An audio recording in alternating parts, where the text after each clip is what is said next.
ભગવાન પરશુરામે પૃથ્વીને 21 વખત ક્ષત્રિય વિહોણી કરી નાખેલી. ક્ષત્રિય વિહોણી પૃથ્વી ઉપર અસુરનો ત્રાસ વધવા માંડ્યો હતો. આ સમસ્યાનું સમાધાન કરવા વશિષ્ઠ ઋષિએ આબુ પર્વત ઉપર યજ્ઞ કર્યું. યજ્ઞમાંથી એક પુરુષ હાથ જોડીને પ્રગટ થયો. આ પુરુષ ખૂબ જ તેજસ્વી હતો, તેથી તે સોલંકી ક્ષત્રિય કહેવાયો.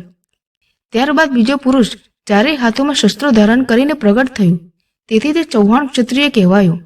ત્રીજો પુરુષ પણ હાથ જોડીને પ્રગટ થયો, પણ યજ્ઞકુંડમાંથી બહાર નીકળતી વખતે તેનું વસ્ત્ર પગમાં ભરાવાથી તે પડતા પડતા બચ્યો, તેથી તે પઢિયાર ક્ષત્રિય કહેવાયો. અને અંતમાં યજ્ઞકુંડમાં માર મારનો નાદ ગુંજ્યો. હાથમાં તલવાર લઈ માર મારનો નાદ કરતો ચોથો પુરુષ પ્રગટ થયો, અને એણે પર નામના અસુરનો સંહાર કર્યો, તેથી તે પરમાર ક્ષત્રિય કહેવાયો. આબુ, ઉજ્જૈન અને ચિત્તોડગઢમાં પરમાર ક્ષત્રિય વંશનું શાસન હતું. સિંધ પ્રાંતમાં ઉમરકોટ રાજ્યનું શાસન સોઢાજીના હાથમાં હતું, પરંતુ પડતી દશાએ ઉમરકોટ રાજ્યનું શાસન સોઢા પરમારોના હાથમાંથી જતું રહ્યું, અને થરપારકર નામનું નગર એમની પાસે રહ્યું. થરપારકરનું રાજ એટલે રેતીના રણનું રાજ. થરપારકરના નગરજનો પશુપાલનના વ્યવસાય થકી પોતાનો ગુજારો કરતા હતા. સોઢાજીના વંશજ રત્નોજી પરમારનો સ્વર્ગવાસ થતા તેમના ધર્મપત્ની માતા જોંબાઈ, તેમના 4 દીકરાઓ આખોજી, આસોજી, લખધીરજી અને મુંજાજી સાથે રહેતા હતા. માતા જોંબાઈ અને તેમના 4 દીકરા ગોડી પારસનાથ એટલે કે ભગવાન સૂરજનારાયણના પરમ ભક્ત હતા. વિક્રમ સંવત 1474માં થરપારકરમાં કાળમાં દુકાળ પડ્યો. નગરજનોના પશુઓ ભૂખ્યા તરસ્યા ટપોટપ મરવા માંડ્યા. એ વખતે 2000 જેટલા સોઢા પરમારો ભેગા થયા અને માલઢોર લઈ દુકાળ કાઢવા સોરઠ પ્રદેશમાં જવાનું નક્કી કર્યું. એ વખતે 4 ભાઈઓને પોતાની રૈયતની ચિંતા સતાવવા લાગી કે પારકા પ્રદેશમાં આપણા નગરજનોની રક્ષા કોણ કરશે. ત્યારે આખોજી બોલ્યા, ભાઈ લખધીર, તું અને મુંજોજી બેઉ સાથે જાઓ, હું ને આસોજી અહીં રહીશું. લખધીરજી અને મુંજાજી નગરજનો સાથે પોતપોતાની હાંસલી ઘોડી પર પલાણી સોરઠ જેવા તૈયાર થયા. ત્યારે માતા જોંબાઈ આવ્યા અને કીધું, બેટા, પરદેશમાં આપણા નગરજનોને માં ક્યાંથી મળશે, માટે હું પણ તમારી સાથે આવીશ. માતા જોંબાઈ રથમાં બેઠા અને એમની સાથે 2000 સોઢા પરમારો તેમના માલઢોર લઈ સુરત જેવા નીકળી પડ્યા. પરંતુ લખધીરજીને તો નિયમ હતું, દરરોજ ઈષ્ટદેવ ભગવાન સૂરજનારાયણના દર્શન કર્યા પછી જ અન્ન જળ મોંમાં મૂકવું. આ દેવતાની મૂર્તિ પારકરના પીલુ ગામમાં હતી. લખધીરજી રોજ સવારે તેમની હાંસલી ઘોડી પર સવાર થઈ પીલું જઈ પહોંચતા અને ઈષ્ટદેવ સૂરજનારાયણના દર્શન કર્યા પછી જ અનાજ આરોગતા. આમ જેમ જેમ અંતર વધવા માંડ્યું તેમ તેમ પીલું પહોંચવામાં મોડું થવા લાગ્યું. 1 પોર, 2 પોર, 4 પોર અને પછી તો 2 દિવસ થવા લાગ્યા. તે પછી એક રાતે ઈષ્ટદેવ લખધીરજીના સ્વપ્નમાં આવ્યા અને બોલ્યા, દીકરા લખધીર, કાલે સવારે જ્યારે સૂર્યનું પહેલું કિરણ ઉગે ત્યારે તને ગાયનું એક ધણ મળશે. એમાં એક ગાય મોખરે ચાલતી હશે. એ ગાય તારી સામે જોઈને પોતાનો આગલો પગ ઊંચો કરીને જમીન ખોતરશે. ત્યાં ખોદકામ કરતા એક મૂર્તિ મળશે.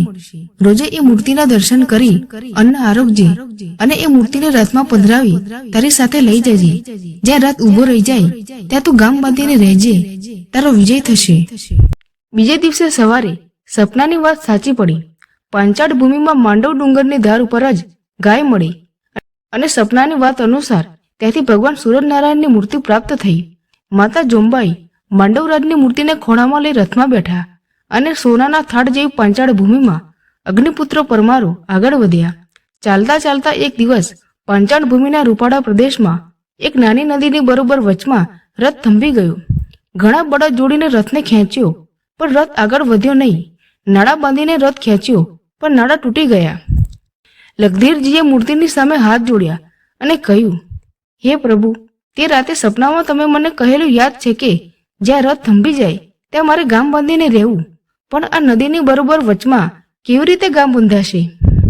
માટે હું તમને વિનંતી કરું છું, નદીની સામે કાંઠે પધારો તો હું તમને ત્યાં સ્થાપિત કરી શકું. એટલું બોલીને લખધીરજીએ રથને હાથ દીધો. ત્યાં તો રથ આગળ વધ્યો. નદીની સામે કાંઠે પહોંચીને પરમારોએ નાના નાના ઝૂંપડા ઊભા કરી દીધા અને ચોપાસના નિર્જન મુલક ઉપર પરમારોની સિંધી ગાયો, ભેંસો, ઘેટા બકરાને ઊંટ બધાય લેરથી ચરવા લાગ્યા. ત્યાં મૂડી નામની બાઈએ બધાઈને પાણી પાયું હતું. આથી લખધીરજીએ મૂડીને ધરમની બેન માની એ પ્રદેશનું નામ મૂડી રાખ્યું હતું. લખધીરજી પરમાર ભગવાન સૂરજનારાયણના પરમ ભક્તો હતા જ સાથે સાથે એક નીતિવાન વ્યક્તિ પણ હતા. તેથી લખધીરજીએ વિચાર્યું, પારકી ભૂમિમાં ધણીની રજા વગર કેમ રહેવાય? લખધીરજી તપાસ કરવા માંડ્યા. તપાસ કરતા માલુમ પડ્યું કે આ ભૂમિ વઢવાણના રાજા વિસળદેવ વાઘેલાની છે. નાના ભાઈ મુંજાજીને બધી વાત સમજાવી લખધીરજી વઢવાણ જવા રવાના થયા. વિસળદેવ વાઘેલા દરબારગઢની ડેલી બેઠા બેઠા ચોપાટ રમે છે. ત્યાં પહોંચીને લખધીરજી પરમારે વિસળદેવ વાઘેલાને રામ રામ કર્યા. કદાવર શરીર, પાણીદાર, છતાં ભક્તિભાવ ભીની બે મોટી આંખો અને જાણે કાલે જ આબુના અગ્નિકુંડમાંથી માર મારને ત્રાડ દેતો પ્રગટ થયો હોય એવો તેજસ્વી ચહેરો જોતા જ વિસળદેવ વાઘેલા લખધીરજીના વ્યક્તિત્વથી પ્રભાવિત થયા. લખધીરજી પરમારને જોતા જ વિસળદેવ વાઘેલાને થયું કે જાણે લખધીરજી સાથે તેમને જુગ જૂની ઓળખાણ હોય. તેજસ્વી વ્યક્તિત્વ ધરાવતા લખધીરજી પરમાર વિસળદેવ વાઘેલાના હૈયે વસી ગયા. મહેમાન ક્યાં રહો છો? અહીંયા આવવાનું કારણ શું? મહેમાનનું નામ શું છે? એવું પૂછ્યા વગર જ રાજા વિસળદેવે સવાલ કર્યો. ચોપાટ રમશો? લખધીરજીએ રાજાનો પ્રસ્તાવ સ્વીકાર્યો અને તેમની સાથે ચોપાટ રમવા બેસી ગયા. રમતા રમતા સાંજ પડી. રાજા વિસળદેવે ઓળખાણ પૂછી. લખધીરજીએ માંડીને વાત કરી અને કહ્યું કે દુકાળ કાઢવા મારી વસ્તીને લઈને અહીં આવ્યો છું. તમારી રજા હોય તો માલઢોર ચારીએ. વિસળદેવે કહ્યું, એ જમીન તો પહેલેથી જ ઉજ્જડ છે. તમે ધાર્યું હોત તો મને પૂછ્યા વગર જ એ જમીન કબજે કરી લીધી હોત, પણ તમે નીતિ ન ચૂક્યા. માટે હું એ આખી જમીન તમને સોંપું છું. તમે સુખેથી ત્યાં ગામ બાંધીને રહો, પણ મારી એક શરત છે, તમારે રોજ અહીં ચોપાટ રમવા આવવું પડશે. લખધીરજીએ શરત કબૂલ કરી. પોતાની હાંસલી ઘોડી પર સવાર થઈ પોતાના પડાવે પાછા ફર્યા. ત્યારે નાના ભાઈ મુંજાજીએ કહ્યું કે ભાઈ, આજે તો હું પૂજા કરતો હતો ત્યારે માંડવરાજની મૂર્તિ મારી સામે 2 વાર જોઈ હસી. લખધીરજીએ નાના ભાઈની વાતને રોડી ટોળી નાખી, પણ મનમાં ફાળ પડે કે નક્કી મુંજાજીના માથે કોઈ સંકટ છે, નહીં તો કારણ વગર દાદાની મૂર્તિ હશે નહીં. લખધીરજી રોજે ચોપાટ રમવા વઢવાણ જાય છે. દિવસે ને દિવસે લખધીરજી અને વિસળદેવની મિત્રતા વધતી ગઈ. આ મિત્રતા વઢવાણના રાજ દરબારીઓથી ખમાતી નહોતી. તેમણે આ મિત્રતા તોડવા એક ષડયંત્ર રચ્યું. આ ષડયંત્ર મુજબ એક દિવસ વઢવાણ રાણીવાસમાં એક દાસી આવે છે અને કહે છે, રાણીબા, એક રજપૂત બાપુ પાસે ચોપાટ રમવા આવે છે, એની તમને ખબર છે ને? હા, જ્યારથી એ આવે છે ત્યારથી દરબારે ઓરડે આવવાનું ઓછું કરી નાખ્યું છે. કોણ જાણે શું કામણ મેલ્યું છે એ પરમારે? દાસી બોલી, રાણીબા, તમે બહુ ભોળા છો. તમને સાચી વાત કહું, આ રજપૂત સિંધમાંથી આવ્યા છે. એને એક જુવાન બેન છે. એની સાથે બાપુને વિવાહ કરવા છે, એટલે આ રજપૂતને જમીન કાઢી આપી છે ને રોજ અહીં ચોપાટ રમવા બોલાવે છે અને બાપુ પોતે પણ ત્યાં જઈ આવે છે. આ વાત રાણીને હાડોહાડ વ્યાપી ગઈ. રાણીનું પિયર સાયલામાં હતું. રાણીના પિયરિયા જવાડ જાતના રજપૂત હતા. રાણીએ તેના ભાઈ ભત્રીજાઓને વઢવાણ બોલાવ્યા અને કહ્યું, મારું ચલણ છે ત્યાં સુધી તમે કોઈ જાતની રોકટોક વગર વઢવાણમાં આવજા કરી શકો છો. રાજા નવી રાણી લાવશે એટલે નવી રાણી તમને અહીંયા ટકવા નહીં દે. માટે મારા ભાઈઓ હો તો જાઓ, એ પરમારોના લબાચા વીખી નાખો અને મારી મારીને એમને પાછા થરપારકરનો રસ્તો પકડાવો. ત્યારબાદ સાયલાના ચબાડ તીરંદાજોએ તેતર પક્ષીને ઘાયલ કર્યું. તેતરની પાક તૂટી પડી હતી, તેથી એ ઉડી શકતું નથી. એના પગ સાજા હતા, તેથી એ જીવ બચાવવા ભાગવા લાગ્યું. હા, હવે ધ્યાન રાખજો ભાઈઓ, જોજો તેતર બીજે ક્યાંય જાય નહીં. હાંકો એને પરમારોના પડાવ તરફ. એમ બોલતા બોલતા સાયલાના ચબાડોએ ઘાયલ થયેલા તેતરને ઘેરી લઈ પરમારોના પડાવ તરફ હાંક્યો.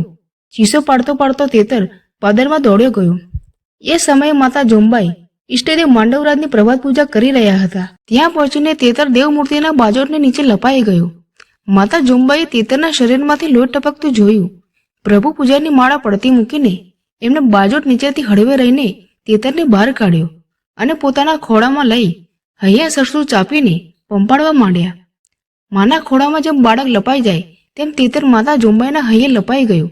માતા જોંબાઈ તેતરને પંપાડતા પંપાડતા કહેવા લાગ્યા, બી માં મારા બાપ, હવે અહીં મારે હૈયે ચડ્યા પછી તને બીક કોની? આ તો રજપૂતાણીનો ખોડો છે મારા બચ્ચા.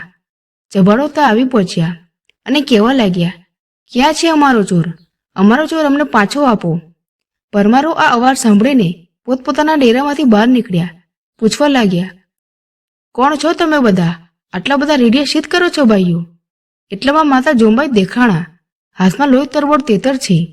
આ જો ચબાડો બોલ્યા, હા, આજ તેતર, આજ અમારો ચોર છે, લાવો પાછો. માતા જોંબાઈ બોલ્યા, તેતર પાછો કેમ અપાય? એ તો મારો શરણાગત છે. હું એક ક્ષત્રિયાણી છું. એની રક્ષા કરવી એ મારું કર્તવ્ય છે. શરણાગતની રક્ષા કરવી એ તો અમારો ધર્મ છે. એના બદલે તમે જે કહો હું એ આપવા તૈયાર છું, પણ આ શરણાગત તેતર તમને નહીં સોંપું.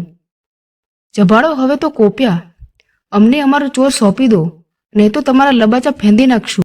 માતા ઝુંબાએ તેતરને છાતીએ દાબ્યો, એના માથા પર હાથ પંપાડ્યો અને બોલ્યા, તેતરની રક્ષા કરવા અમે અમારો જીવ આપી દઈશું. અને દીકરા મુંજાજીને બોલાવ્યા. કહ્યું, દીકરા, આજ આ શરણાગત તેતર માટે મરીશું કાં તો મારીશું. પછી ભલે ચભાડો પારકરા પરમારોની રજપૂતી જોતા જાય. વિક્રમ સંવત 1374 ફાગણ સુદ ત્રીજના રોજ સોઢાઓએ રણસંગ્રામ ખેલ્યો. ચભાડો અને સોઢા પરમારો વચ્ચે ઘમાસાણ યુદ્ધ થયું. તલવાર, ભાલા અને તીરો વરસ્યા. દિવસ આથમતા તો 500 ચભાડો કપાઈ ગયા અને 140 સોઢાઓ કામ આવ્યા. એ સામે લગધીરજી વિસળદેવની ડેલીએ ચોપાટ રમવામાં તલ્લીન હતા. એમને આ દગાની ખબર નહોતી. રાણીએ લગધીરજીની હત્યાની પણ તે જ દિવસે યોજના ઘડી હતી. સાંજ થતાં રાણીએ વિસળદેવને પોતાની પાસે બોલાવ્યા અને કહ્યું, હવે અહીં બેસો. વિસળદેવે કહ્યું, પણ મહેમાન એકલા બેઠા છે. રાણીએ કહ્યું, તમે ચિંતા ન કરો, હું મહેમાનને એકલા નહીં રાખું. હમણાં જ એના ભાઈઓની જોડે સ્વર્ગપુરી મોકલી દઈશ. રાજાએ કહ્યું, તમે આ શું બોલો છો? રાણીએ કહ્યું, ઠીક બોલું છું. એની બેન સાથે તમારે વિવાહ કરવા છે ને? રાજા બોલ્યા, તમને કોઈ ભ્રમ થયો છે, એવું કંઈ નથી.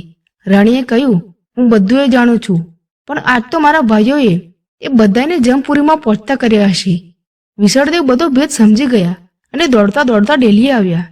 લગધીરજીને કહ્યું, ભાઈ, જલ્દી ભાગ અહીંથી, તારે માથે સંકટ છે. લગધીરજી તરત જ હાંસલી ઘોડી પર સવાર થયા.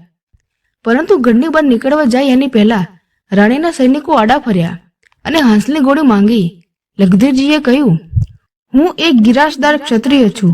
ભોંય પર ચાલીશ તો લોકો મારી હાંસી ઉડાવશે, માટે મને ગઢના દરવાજા સુધી ઘોડી પર સવાર થઈ જવા દો. ગઢના દરવાજે પહોંચતા જ હાંસલી ઘોડીને જાણે પાંખો આવી અને દોડવા લાગી. લગધીરજી ગઢમાંથી બહાર નીકળી ગયા. આગળ જતા રસ્તામાં એક વોંકડો આવ્યો. પાણી ભરપૂર હતું. હાંસલીએ પોતાની સમગ્ર તાકાત ભેગી કરી એક જ છલાંગમાં સામે કાંઠે પહોંચી ગઈ. રસ્તામાં લગધીરજીને ફાળ પડી ગઈ હતી. મુકામ ઉપર આવીને જોવે છે તો માતા જોંબાઈ મુંજાજીનું માથું ખોળામાં લઈ બેઠા હતા. એક તેતરની રક્ષા માટે મુંજાજી વીરગતિ પામ્યા એ વાત જાણીને લગધીરજીની છાતી સવાવેત ઊંચી ચડી અને માતાને કહ્યું, માં, આજે રોવાનું ન હોય. આજે તો શૌર્ય ગીત ગાવાનો દિવસ છે. જુઓ માં, હમણાં ભાઈ મુંજાજી ઉઠીને તમને ઠપકો દેશે. આવું મોત તો તમારા ચારેય દીકરાઓ માટે માંગજો મળી. માતા જોંબાઈ બોલ્યા, બેટા લગધીર, તારા બાપુ સ્વર્ગે સીધાવ્યા ત્યારે મુંજો મારા પેટમાં હતો, એટલે મારાથી એમની સંગાતે જવાય નહીં. આજે તારા બાપુને ને મારી વચ્ચે 20 વર્ષનું છેટું પડી ગયું, એટલે આજે તો મુંજાને સથવારે જ મને રાજી થઈને જવા દે. ચેક ખડકાવીને માતા જોંબાઈ દીકરા મુંજાજીનું માથું ખોળામાં લઈ બેઠા. તેમના જમણા પગના અંગૂઠામાંથી અગ્નિ પ્રગટ થઈ અને માતા જોંબાઈ દીકરા મુંજાજી સાથે સતી થયા. આજે પણ જે જગ્યાએ એક તેતરની રક્ષા માટે રણસંગ્રામ થયો હતો ત્યાં માતા જોંબાઈમાનો પાળિયો આવેલો છે અને માતા જોંબાઈમાનું મંદિર પણ આવેલું છે. આજે પણ જે બાઈની પ્રસૂતિ પછી ધાવણ ન આવતું હોય તે આ પાળિયાને પોતાનું કાપડું અડાડી આવે તો તેની સમસ્યા દૂર થાય છે. સુરેન્દ્રનગર જિલ્લાના મૂળી ગામમાં શ્રી માંડવરાયજી દાદાનું મંદિર આવેલું છે. મૂળી ગામથી થોડેક દૂર જ્યાં એક તેતરની રક્ષા માટે ચભાડો અને સોઢા પરમારો વચ્ચે યુદ્ધ ખેલાયું હતું તે જગ્યાએ માતા જોંબાઈ અને પરમાર વીરોનું પાળિયા સ્મારક આવેલું છે.